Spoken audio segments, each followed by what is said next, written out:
Okay, lab 11 में हमने first order RL and RC circuit के बारे में सीखा था कि उनका रिस्पांस अगर स्टेप वोल्टेज सप्लाई किया जाए किस तरह होता है, और नेचुरल रिस्पांस अगर हम उसको रिमूव कर दें स्टेप को जो हमने प्रोवाइड किया हुआ है, तब उसकी आउटपुट वेवफॉर्म किस तरह की जनरेट होगी।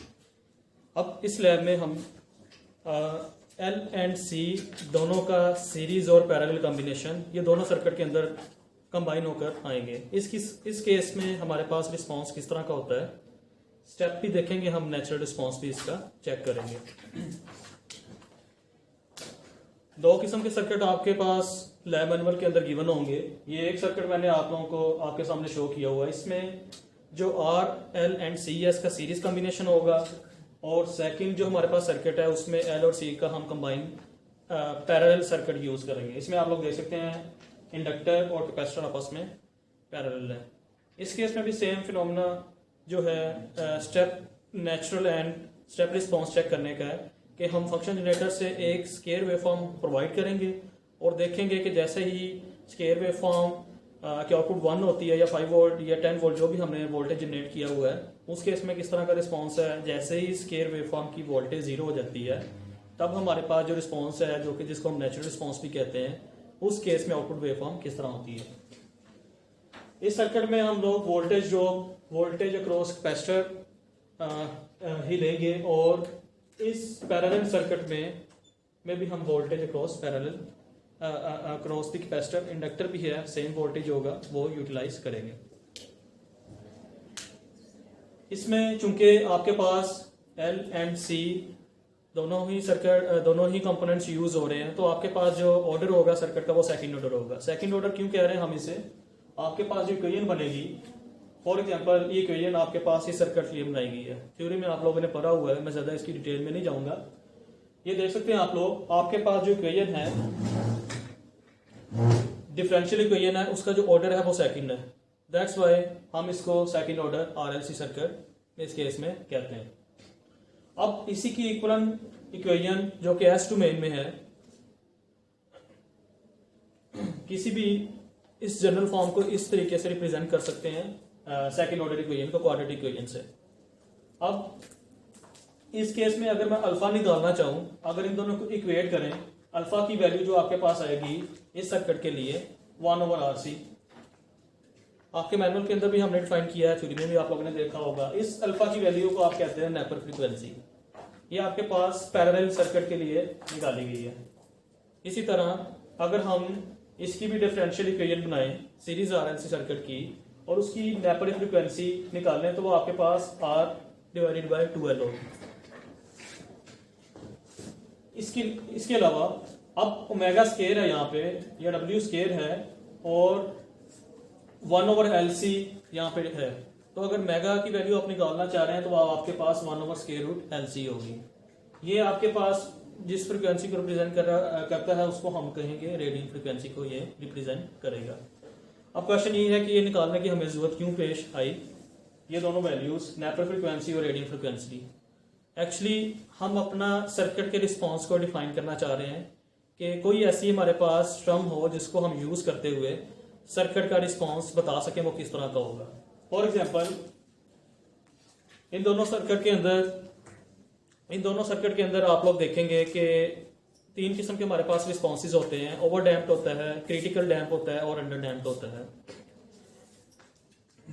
अगर तो आपके पास अल्फा स्केयर की वैल्यू ओमेगा नॉट स्केयर से ग्रेटर हो, तब आपके पास जो रिस्पांस होगा वो ओवर डैम्प होगा।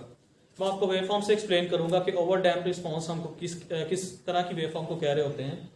इसी तरह अंडर वेवफॉर्म की जो हमने कंडीशन रखी हुई है, उस केस में अल्फा स्केयर की वैल्यू अगर मेगा नॉट स्केयर से कम हो, ये आपके पास अंडर डैम्प रिस्पांस होगा। सिमिलरली क्रिटिकल डैम्प के केस में अगर इन दोनों की वैल्यू इक्वल हो, या अगर एक्सपेरिमेंट की हम बात करें अप्रोक्सीमेट इक्वल हो सकता है उस केस में, तो आपके पास जो रिस्पांस आएगा वो क्रिटिकल डैम्प होगा। इन तीनों टर्म्स को मैं वेवफॉर्म आपको मैं शो करता हूँ, उसमें किस तरह से इनको अंडरस्टैंड किया जाता है कि critical damp, over damp and under damp term किस तरह के रिस्पांस को रिप्रेजेंट कर रही होती है। ये एंड पे मैंने वेवफॉर्म्स आपके सामने शो की हुई हैं। इसको मैं डिटेल से बाद में एक्सप्लेन करूंगा। ओवर डैम्प रिस्पॉन्स से क्या मुराद है।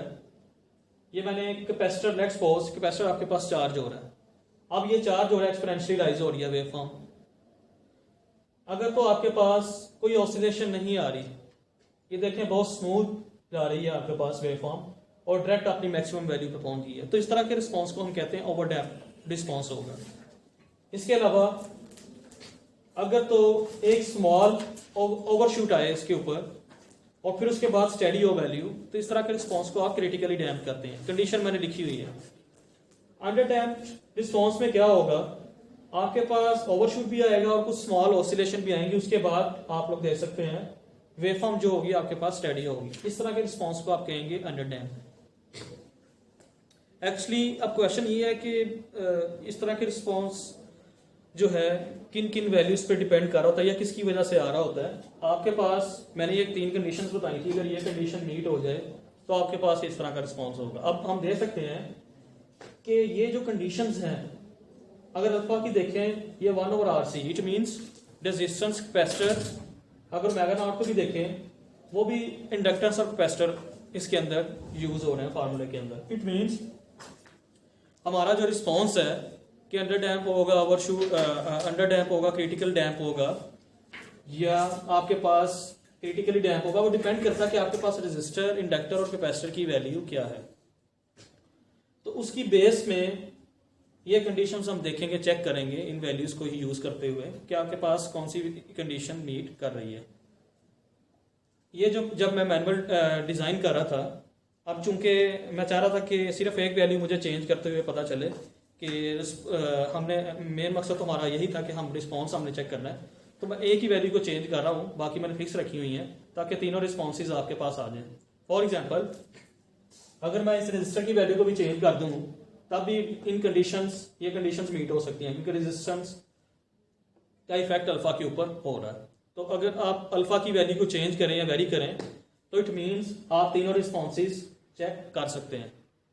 तो इसको मैं डिटेल से इसको हम डिटेल से देखेंगे कि किस वैल्यू रजिस्टर की कौन सी वैल्यू पे रिस्पॉन्स की कौन सी वैल्यू आप लोगों के पास शो होती है। अब हम अपने सर्किट पे आ जाते हैं। सबसे पहले ये सीरीज RLC सर्किट आपके पास है। फॉर एग्जांपल ये फंक्शन जनरेटर से आप इसको स्केयर वेवफॉर्म देंगे जिसका एम्पलीट्यूड 10 वोल्ट होगा और फ्रीक्वेंसी भी एडजस्ट की हुई है, 1 किलो हर्ट्ज सप्लाई करेंगे। फ्रीक्वेंसी के अकॉर्डिंगली ही मैंने जब सर्किट डिजाइन किया था इंडक्टर और कैपेसिटर की वैल्यू सिलेक्ट की थी, लेकिन हमने जो वेवफॉर्म शो करनी है, अभी मैं वेवफॉर्म की फ्रीक्वेंसी पे नहीं जा रहा, जो वेवफॉर्म हमने देखनी है वो कैपेसिटर के क्रॉस देखनी है और उसका हमने रिस्पॉन्स देखना है कि वो कौन सा आ रहा है, इधर वो क्रिटिकली डैम्प है, ओवर डैम्प है या अंडर डैम्प है। तो फॉर एग्जांपल इस सर्किट के लिए आप फंक्शन जनरेटर से ये इनपुट सप्लाई कर रहे हैं, कोई भी इसकी स्पेसिफिक वैल्यू है मैग्नीट्यूड की, फॉर एग्जांपल Vs है। अब चूंकि कैपेसिटर सीरीज में है, इट मींस जैसे ही आप लोग सडन इसको वोल्टेज दोगे तो कैपेसिटर लीनियरली क्या होगा, एक्सपोनेंशियली क्या होगा, ये चार्ज होना स्टार्ट होगा, ठीक है, एक्सपोनेंशियली राइज होगी इसकी वैल्यू। ये हम दे सकते हैं आउटपुट की जो वैल्यू है। फॉर एग्जांपल आपके पास रजिस्टर जो थी पहले 1K वैल्यू थी, हमारे पास मैंने डिफरेंट वैल्यूज ली हुई हैं। फॉर एग्जांपल ये 1K है, इसके अलावा और भी हैं, मैं आपको बता देता हूँ वैल्यूज।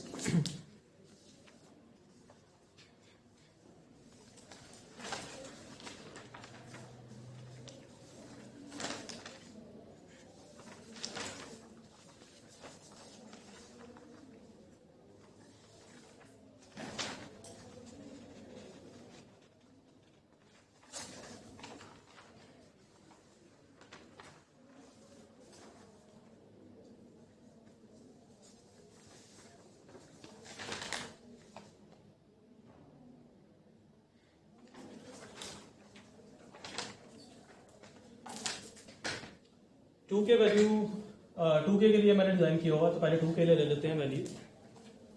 2K वैल्यू के लिए आपके पास 2K डिफरेंट है, इसको हम 6K अभी करते हैं, इसको हम एक्सपेरिमेंटली देख भी लेंगे। 6K वैल्यू और LC की वैल्यू भी यही होगी यूज। अगर आप लोग इसकी कंडीशंस भी चेक करना चाहें तो आपके पास इन वैल्यूज के लिए जो कंडीशन मीट हो रही होगी ये वाली मीट हो रही होगी। इट मींस आपके पास जो आउटपुट वेवफॉर्म आएगी वो ओवर डैम्प शेप की होगी। ये मैंने शो भी की हुई है। वी आउट जो हमारे पास आ रहा है वो ओवर डैम्प होगा। इट मींस आपके पास कोई ओवरशूट नहीं आएगा। Capacitor just linearly smoothly rise होगा इसकी जो वोल्टेज वेवफॉर्म है, और डिक्रीमेंट भी इसी तरह होगी, एक्सपोनेंशियली डिक्रीज होगी और किसी किस्म की ऑसिलेशंस नहीं आएंगी।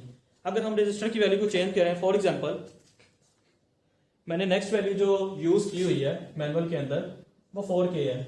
जब हम 4K वैल्यू यूज करेंगे तो आप लोग देखेंगे आपके पास कैपेसिटर का वोल्टेज राइज होगा लेकिन एक ओवरशूट वैल्यू आएगी। और इन वैल्यूज के लिए अगर आप 4K 100 और 0.01 देखेंगे आपके पास जो कंडीशन मीट कर रही होगी आप लोग देखेंगे कि ये दोनों अप्रोक्सीमेट क्या होंगे, आपस में इक्वल होंगे। इट मींस आपका जो रिस्पॉन्स है क्रिटिकली डैम्प्ड है। अंडर डैम्प केस में क्या होता है कि आपके पास ऑसिलेशंस भी आ रही होती है, ओवरशूट भी होता है और स्मॉल ऑसिलेशंस भी आती है। इस केस में अगर हम फर्दर इसकी वैल्यू को रिड्यूस करें इस सर्किट की तो आपके पास जो रिस्पॉन्स होगा आप लोग एक्सपेरिमेंटल भी देखेंगे इस तरह की शेप आ रही होगी। और कंडीशंस अगर आप लोग देखना चाहें यहाँ पर यही फुलफिल हो रही होगी इस रजिस्टर की वैल्यू के लिए। इस केस में अल्फा स्क्वायर आपके पास मैग्नीट्यूड स्क्वायर से क्या होगा, इसकी वैल्यू कम होगी। अब हम पैरेलल आरएलसी सर्किट के लिए देख लेते हैं।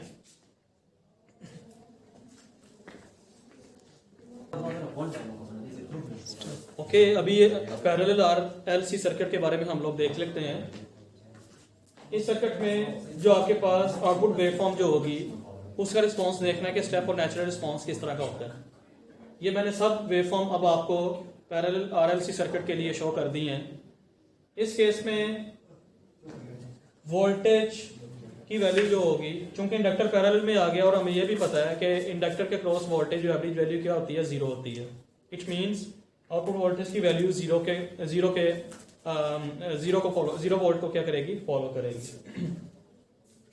अब 0 वोल्ट की तरफ मूव करते हुए अब हमने ये देखना है कि उसमें ऑसिलेशंस आ रही हैं या स्मूथली जा रही है या उसमें ओवरशूट आ रहा है। तो इस तरह के रिस्पांस को ही हमने चेक करना है जो कि रिप्रेजेंट करेगा कि इसका रिस्पांस किस तरह का है, ओवर डैम्प है, क्रिटिकल डैम्प है या अंडर डैम्प है। फॉर एग्जांपल अब ये आपके पास फंक्शन जनरेटर की इनपुट वेवफॉर्म है। अगर तो आपके पास रेजिस्टर की वैल्यू 1K है, सॉरी हम ये सर्किट यूज कर रहे हैं। अगर 1K है आपके पास, इंडक्टर की वैल्यू सेम है एज इट इज, वही लिख देंगे। अगर आपके पास रेजिस्टर की वैल्यू 1K है, आप लोग देखेंगे कि कंडीशन जो आपके पास फुलफिल होंगी वो ओवर डैम्प आपके पास फिल होगी कंडीशन। लेकिन इस केस में अल्फा की वैल्यू 1/RC नहीं होगी। अल्फा की वैल्यू चूंकि पैरेलल आरएलसी ये सर्किट है, पैरेलल सर्किट है, तो आपके पास वैल्यू होगी R/12। ये देख लीजिएगा, ये मैनुअल के अंदर आपके स्पेसिफाई किया गया है कि आपके पास सीरीज सर्किट के लिए कौन सी होगी और पैरेलल सर्किट के लिए कौन सी होगी। तो इस चीज का आपने जरूर केयर करनी है यूज करते हुए, अल्फा की वैल्यू कौन सा फार्मूला यूज करना है। तो इस केस में ओवर डैम्प चूंकि कंडीशन मीट हो रही थी और हमें यह भी पता है कि इंडक्टर की वैल्यू 0 होनी है क्योंकि वो पैरेलल में लगा हुआ है। अब ये एक्सपोनेंशियली वोल्टेज क्या हो रहा है, डिक्रीज हो रहा है। करंट की वैल्यू चूंकि इंडक्टर यूज कर रहे हैं वो एक्सपोनेंशियली राइज कर रही होगी। इसी तरह इसी वजह से उसी के इक्विवेलेंट वोल्टेज की वैल्यू भी एक्सपोनेंशियली डिक्रीज करेगी। अब जैसे ही ये 0 होगी आपके पास वैल्यू, जब आपको सीरीज आरएल सर्किट बता रहा था और उसमें मैंने आपको रिस्पांस बताया था कि जैसे ही आपके पास वोल्टेज की वेवफॉर्म 0 होगी तो इंडक्टर की जो वोल्टेज की वैल्यू होगी वो माइनस में हो जाएगी।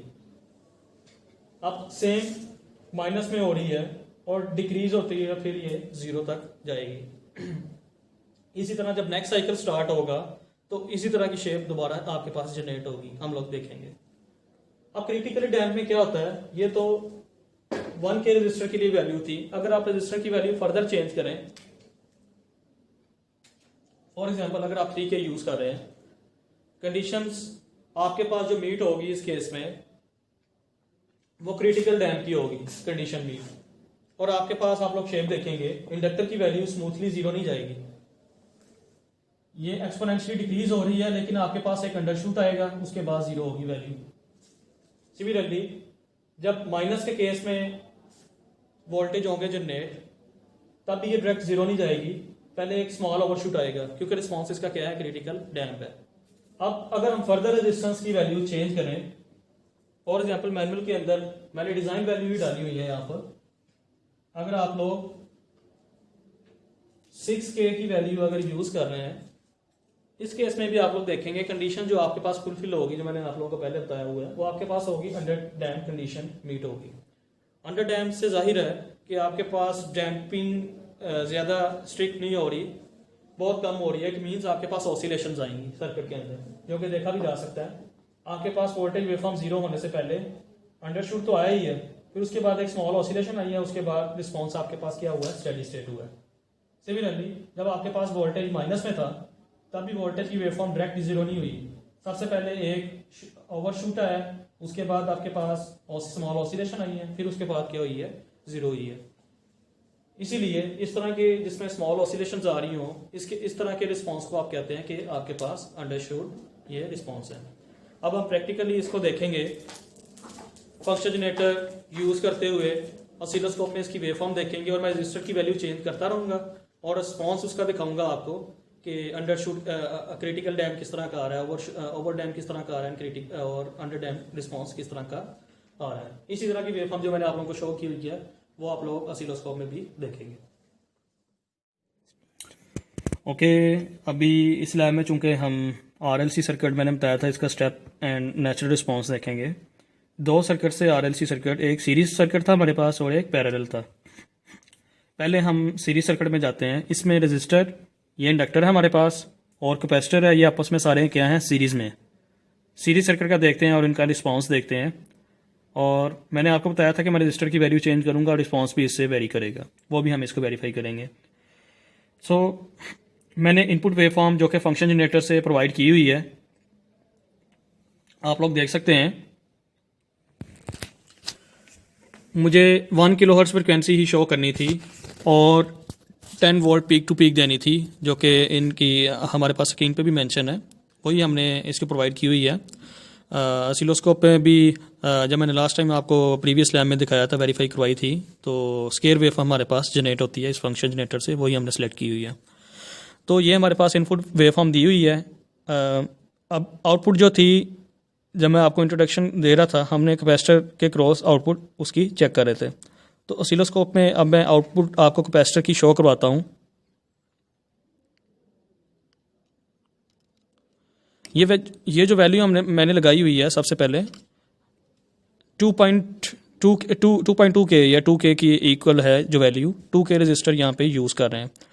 और इसके 2K वैल्यू रजिस्टर पे जो हमारे पास रिस्पॉन्स आया था वो अंडर डैम्प था, और मैंने उसकी शेप भी आप लोगों को शो करवाई थी। तो हम ऑसिलोस्कोप में भी वो शेप वेरीफाई करते हैं अभी।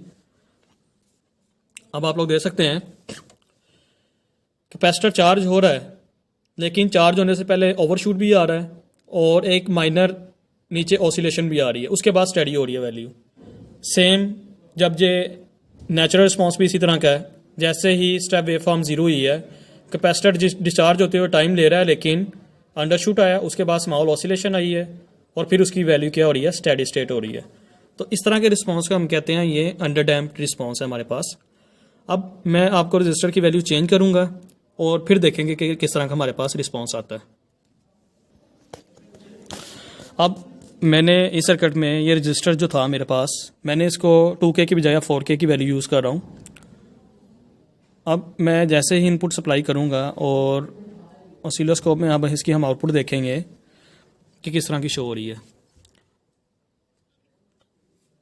अब आप लोग वेवफॉर्म देख सकते हैं, ये अभी भी डायरेक्ट स्मूथली जा रही है, लेकिन थोड़ा सा ओवरशूट अभी भी आ रहा है इसके रिस्पॉन्स में, उसके बाद स्टेडी हो रही है वैल्यू। इसी तरह जैसे ही सडन इनपुट हमारे पास ज़ीरो हुई तो ये डायरेक्ट ज़ीरो नहीं हो रही, स्मॉल अंडरशूट आ रहा है माइनस है, उसके बाद ज़ीरो हुई है वैल्यू हमारे पास। इस तरह के रिस्पांस को जिसमें स्मॉल ओवरशूट या अंडरशूट आए, इस तरह के रिस्पांस को हम कहते हैं कि ये हमारे पास क्रिटिकल डैम्प रिस्पांस है। अब हम फर्दर रजिस्टर की वैल्यू को चेंज करेंगे और कंडीशन भी ही हमारे पास जो अब चेंज होगी वो ओवर डैम्प वाली होगी कंडीशन। तो इट मीन इस केस में आपके पास ऑसिलेशंस नहीं आएंगी। ओके, अब जो मैं रजिस्टर की वैल्यू यूज़ कर रहा हूँ वो 6K है हमारे पास। अब इस कंडीशन के लिए हमारे पास ओवर डैम्प कंडीशन फुलफिल होगी। आप लोग चेक भी इसको वेरीफाई भी कर सकते हैं 6K रजिस्टर के लिए। अब जैसे ही मैं इसको इनपुट दूंगा और आउटपुट, फिर हम वोल्टेज अक्रॉस कैपेसिटर देख लेते हैं किस तरह की शेप आती है। ये आप लोग ऑसिलोस्कोप में देख सकते हैं। अब हमारे पास कैपेसिटर एक्सपोनेंशियली राइज हो रहा है, किसी किस्म की ऑसिलेशन भी नहीं आ रही, ना ओवरशूट आ रहा है। सेम नेचुरल रिस्पॉन्स अगर हम देखें, अगर जब वो डिस्चार्ज होगा कैपेसिटर, उस केस में भी देखें कोई आपके पास अंडरशूट नहीं आ रहा, ना ऑसिलेशंस आ रही हैं। इट मीन्स इस किस्म का रिस्पॉन्स जिसमें ऑसिलेशंस भी ना हो, कोई ओवरशूट भी ना हो या अंडरशूट ना हो, इस तरह के नेचुरल या स्टेप रिस्पॉन्स को आप कहते हैं ये आपके पास ओवर डैम्प किस्म का रिस्पॉन्स है। ठीक है, तो ये ओवर डैम्प रिस्पॉन्स भी आपका सीरीज RLC सर्किट के लिए वेरीफाई हो रहा है। अब हम रिस्पॉन्स चेक करेंगे फॉर पैरेलल RLC सर्किट के लिए। ओके, अब हम पैरेलल RLC सर्किट के बारे में देखेंगे। ये आपके पास पैरेलल RLC सर्किट है जिसमें रजिस्टर है, कैपेसिटर एक मैंने यूज़ किया हुआ है, वैल्यू स्पेसिफाई थी मैनुअल के अंदर, और इसी के पैरेलल में मैंने इंडक्टर फ्राइड कोर यूज़ किया हुआ है। ये भी 100 मिली हेनरी इसकी वैल्यू है। अब हम चूँकि ये दोनों पैरेलल में हैं और आउटपुट भी किसी के क्रॉस भी ले सकते हैं, वो सेम नोड होगा, तो अब हम इसका रिस्पांस देखेंगे पैरेलल RC सर्किट का जैसे ही हम इसको इनपुट देंगे। मैंने इनपुट दी भी हुई है इसको। ये हमारे पास फंक्शन जनरेटर की इनपुट टर्मिनल्स हैं जो कि रजिस्टर और मैंने कैपेसिटर के नेगेटिव टर्मिनल के साथ कनेक्ट किया हुआ है। रजिस्टर की वैल्यू जो मैं यूज़ कर रहा हूँ 1K के लिए जब आप कंडीशन फुल चेक करेंगे तो आपके पास ओवर डैम्प कंडीशन फुलफिल होगी फॉर पैरेलल RLC सर्किट के लिए। याद रहे, पैरेलल RLC सर्किट के लिए अल्फ़ा का फार्मूला चेंज होगा और उसी फार्मूले से आप लोगों ने अल्फ़ा की वैल्यू निकालनी है। तो अभी हम इसके आउटपुट देख लेते हैं। आप लोग देख सकते हैं आउटपुट वेवफॉर्म हमारे पास शो हो रही है। चूंकि मैंने कहा था कि इंडक्टर भी पैरेलल में कनेक्ट है तो आपके पास वोल्टेज वेवफॉर्म क्या होगी, ज़ीरो को अप्रोच करेगी। अब ज़ीरो तक जाते हुए अब हमने यही देखना था कि उसमें ऑसिलेशंस आ रही हैं या ओवरशूट या अंडरशूट आ रहा है उसमें कि नहीं आ रहा। आप लोग देख सकते हैं ये एक्सपोनेंशियली डिक्रीज़ हो रही है। फॉर एग्जांपल अगर मैं ये कंसिडर करूं, यहाँ से स्टार्ट करूं, एक्सपोनेंशियली डिक्रीज़ होकर वोल्टेज की वैल्यू 0 जा रही है, लेकिन आप लोग देख सकते हैं किसी किस्म की ऑसिलेशंस नहीं है इसमें, ना ही अंडरशूट आ रहा है। और जैसे ही सडन वैल्यू उसकी 0 होगी आपकी स्केयर वेवफॉर्म की, तो आपके पास इंडक्टर जो है माइनस में वोल्टेज प्रोड्यूस करेगा और उस केस पे भी जैसे ही वो 0 को अप्रोच करेगी तब भी कोई ऑसिलेशंस इसके अंदर अंडरशूट और ओवरशूट भी इसके अंदर नहीं आ रहा। तो इस किस्म का रिस्पॉन्स जो है आपके पास वो ओवर डैम्प्ड है। ओके, अब हम देखेंगे कि एक और रिस्पॉन्स अब हम देख लेते हैं। मैंने एक न्यू रजिस्टर की वैल्यू यहाँ पे यूज़ की है जो कि 3K के इक्वल है। 3K की एग्जैक्ट अवेलेबल नहीं थी तो हमारे पास हमने 3.3K की यूज़ कर ली है। तो हमारे पास इस केस में जो रिस्पॉन्स आएगा वो आपके पास होगा क्रिटिकली डैम्प होगा, उसमें यानी कि अंडरशूट या ओवरशूट आएगा।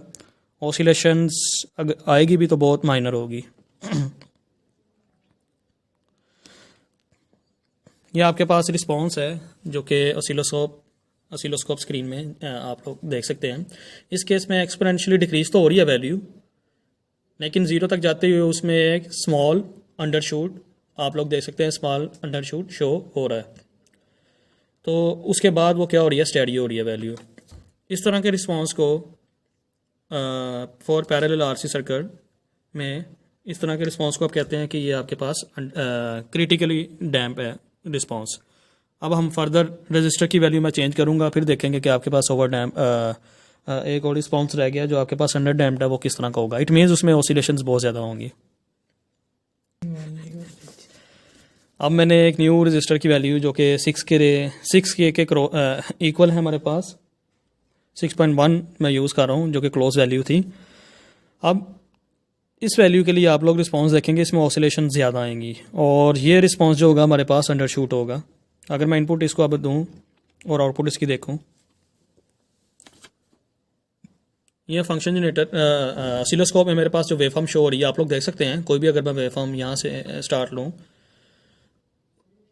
स्टेडी स्टेट या जीरो वैल्यू तक जाने के लिए आप लोग देख सकते हैं अंडर शूट तो आया ही है, लेकिन उसके बाद स्मॉल ऑसिलेशंस आ रही हैं। उसके बाद वैल्यू क्या की है हमारे पास जीरो के करीब हो रही है वैल्यू, या इसको हम कह सकते हैं जो स्टेडी स्टेट वैल्यू है उसके करीब हो रही है वैल्यू आफ्टर मैनी ऑसिलेशंस। तो इस तरह के रिस्पॉन्स जिसमें अंडर शूट ओवर शूट हों और ऑसिलेशंस भी आएँ, इस तरह के रिस्पॉन्स को हम कहते हैं हमारे पास ये है अंडर डैम्प्ड रिस्पॉन्स है। तो पैरेलल RLC सर्किट में भी हमने वेरीफाई कर लिया है कि हमारे पास 3 किस्म के रिस्पॉन्सेज आते हैं और ये डिपेंड करता है कि आपके पास रजिस्टर या फर्दर जो दूसरा कंपोनेंट्स हैं उनकी वैल्यूज़ किस तरह की है और अल्फ़ा और मेगा की जो कंडीशन है कौन सी फुलफिल हो रही हैं। तो आज की लैब में हमने यही सीखना था और ये हमने चीज़ वेरीफाई कर ली है।